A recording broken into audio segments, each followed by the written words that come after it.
Okay friends, நாம் ஏர்போர்ட்டுக்குள்ளே ஃப்ளைட்டுக்குள்ளே போக போகிறோங்க.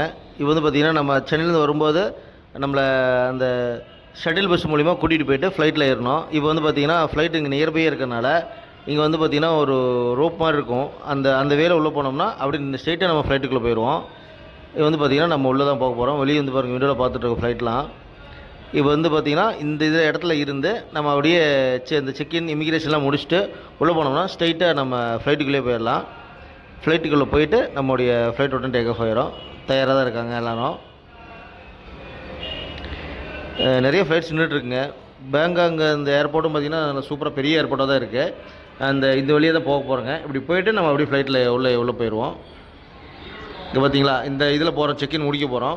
இப்போ செக்இன்லாம் முடிச்சுட்டு இந்த இமிக்ரேஷன் முடிச்சுட்டு உள்ளே போனோம்னா நமக்கு ஸ்ட்ரெயிட்டாகவே அந்த ஃப்ளைட்டோட டோர் இருக்குது பார்த்திங்களா, அங்கேயே நம்ம போயிடுவோம்.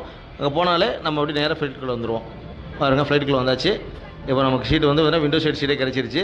அதனால் செம வைபாக சூப்பராக என்ஜாய் பண்ணிவிட்டு அப்படியே ட்ராவல் பண்ணலாம். ஒரு 3.5 மணி நேரம் ட்ராவலுங்க. தாய்லாந்தோட பேங்காக்லேருந்து சென்னை ஏர்போர்ட் வரைக்கும் நம்ம ஃப்ளைட்டு டேக் ஆஃப் ஆக தயார் பண்ணிட்டாங்க. அடுத்து பார்த்திங்கன்னா நம்ம கிளம்ப தான் போகிறோம். இங்கே பாருங்கள், இதுதான் பேங்காக் தாய்லாந்தோட ஏர்போர்ட்டு. சூப்பராக இருக்குது பாருங்கள். நம்ம ஃப்ளைட்டில் ஏறிட்டோம்.